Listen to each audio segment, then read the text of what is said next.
के खजाना मा सपना मा पूरा भइल हो कि घर में आइल बाटे खुशी के खजाना मा सपना मा पूरा भइल हो। सपना मा पूरा भइल हो।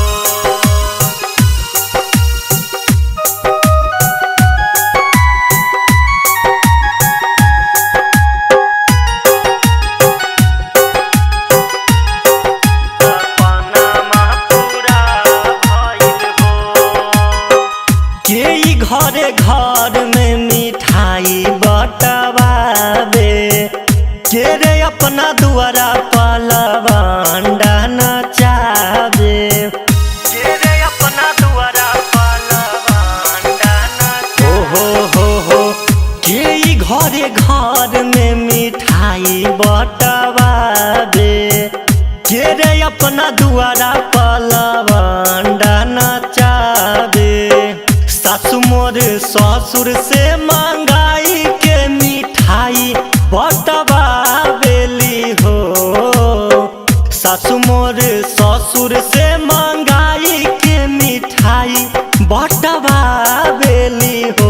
ए ललना माई मोर सोहर गवावे लवंडा नचावेली हो। ए ललना माई मोरा सोहर गवावे लवंडा नचावेली हो। घर में आइल बाटे खुशी के खजाना मा सपना मा पूरा भइल हो।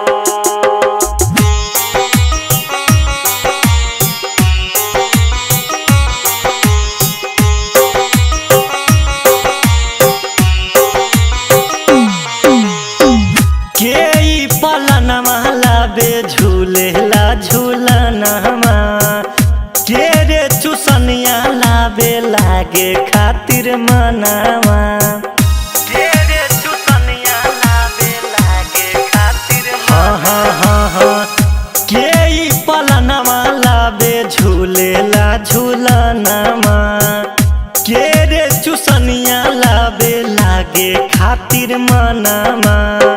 पिया मोर लइले पालनामा की झूलेला झूलना मानु हो।